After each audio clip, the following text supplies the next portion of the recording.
Oi, gente, tudo bem? Vamos continuar aí na matéria de inglês. Finalmente vamos sair da matéria das horas. A gente ficou um bom tempo aí, né? Até passei bastante do tempo que eu planejava para esse assunto, porque a gente viu, né, que foi um pouco difícil de lidar com essa matéria, porque a turma tinha uma dificuldade com números, né? Não lembrava muito bem os números, e não tem como a gente ler a hora sem saber a pronúncia dos números, né? Mas assim, acho que a gente dedicou um bom tempo a esse assunto e acredito que conseguimos, né, passar e que tá tudo certo. Mas se alguém ainda tem dúvida sobre a leitura, a pronúncia das horas em inglês, pode me mandar mensagem, me manda lá, tá? Porque tô dando aqui fim a esse assunto, matéria dada, tô seguindo pro próximo, tá bom? Qualquer coisa me chamem lá, por favor. A gente está entrando na unidade 2 de inglês agora. E nessa unidade a gente vai começar a trabalhar quantidades.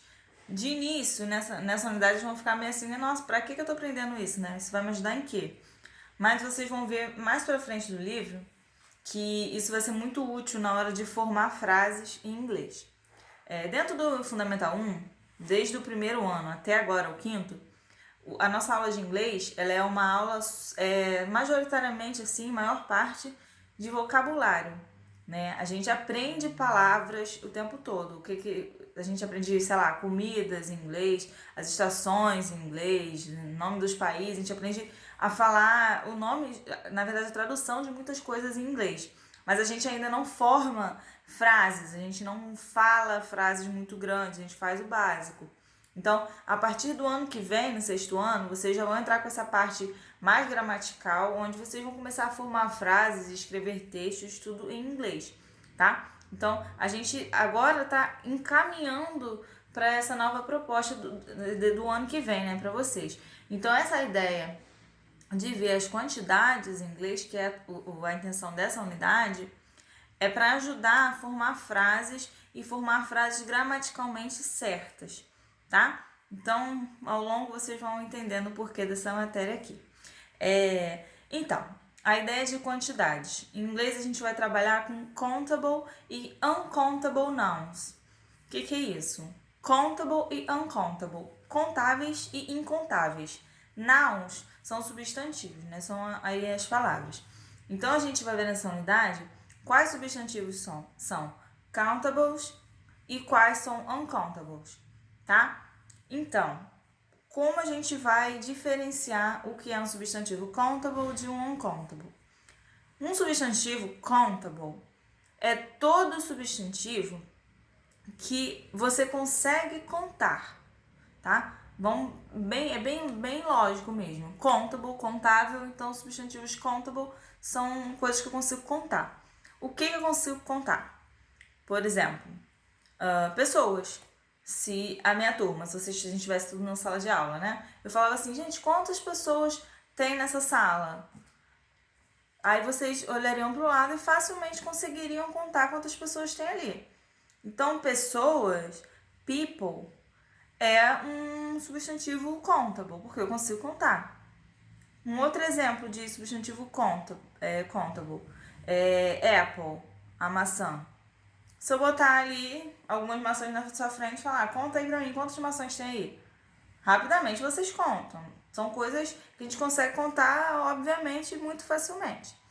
Para além disso, eu consigo identificar substantivos contables também porque as palavras contable, o substantivo contable, existem, essa palavra, que é um substantivo contable, ela existe de forma plural e singular. O que isso quer dizer? Apple, como eu dei o exemplo, né, da maçã. Apple. Plural o singular é apple e o plural é apples. People. People e person. Então sempre tem o plural e o singular, tá? Então a gente identifica countable nouns por ter plural, singular e por ser fácil de contar, ser contável, tá? Agora o uncountable nouns. Uncountable. Uncountable significa incontável. São coisas que eu não consigo contar. O que eu não consigo contar? Por exemplo, se eu pego um saco de açúcar, peguei ali 1 quilo de açúcar, Abri o saco e falei, conta aí, quantos grãozinhos de açúcar tem aí dentro? Ninguém vai conseguir contar, porque aquilo é incontável, não tem como a gente medir. Outra coisa que a gente não consegue contar é água. Se eu botar um copo d'água e falar, conta aí quantas moléculas, partículas de água tem aí. É incontável, tá? E outra maneira de... na verdade, só para facilitar um pouquinho mais essa ideia de uncountable nouns. Porque chega a ser um pouquinho complicado, né? Você fala assim, ué, não consigo contar água, mas eu sei que numa garrafa ali tem 1,5 litro. Mas não é bem essa a ideia. É a ideia de você não conseguir separar. É uma coisa unitária que você não consegue separar. Seguindo essa ideia de não conseguir separar, outro exemplo de coisas uncountable são, por exemplo, comidas que a gente precisa cortar para comer. Por exemplo, o queijo, né? O cheese. Eu não vou pegar aquele queijo Minas, né? Aquele queijinho grande. Eu não vou pegar o queijo e morder e comer ali. Eu preciso cortar e comer um pedacinho. Então, tudo que eu preciso cortar e dividir é incontável.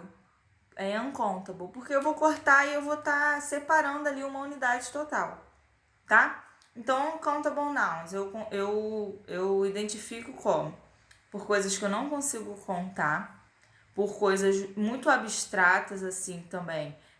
Por exemplo, trabalho, coisas que eu não consigo quantificar. Trabalho. Ai, trabalhei muito hoje. O quanto que eu trabalhei hoje? Trabalhei durante, sei lá, 6 horas. Ok, mas o quanto que eu trabalhei? O quanto que eu me esforcei? O quanto que... Não sei, porque não existe medida para isso, tá?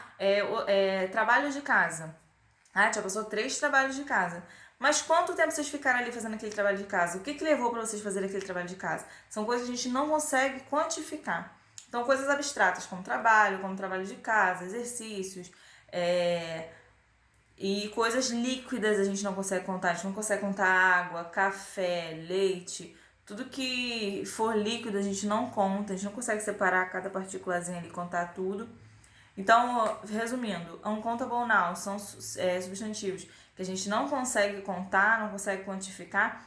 E ao contrário dos countable nouns, também são substantivos que não existe forma plural, tá? Tudo que é incontável, uncountable, não tem forma plural. A gente viu que countable nouns sempre tem plural e singular. Tipo, dog. Dog, plural, dogs.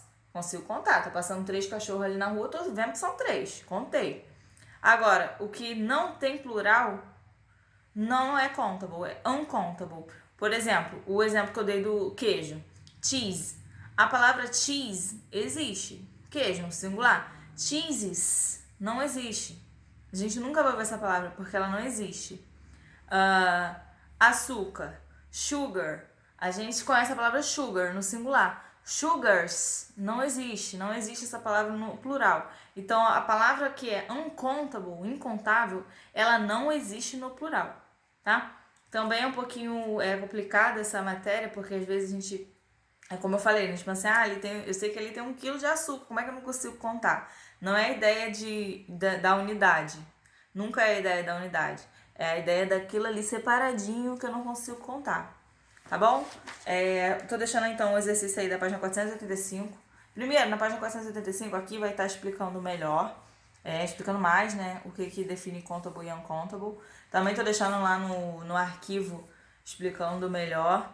E aqui vai ter esse exercício que vocês vão colocar C para o que é countable e U para o que é uncountable, tá? Por exemplo, aqui vai ter o carro. O carro. Se a gente for numa concessionária, tiver alguns carros ali, eu falo assim, pô galera, conta aí.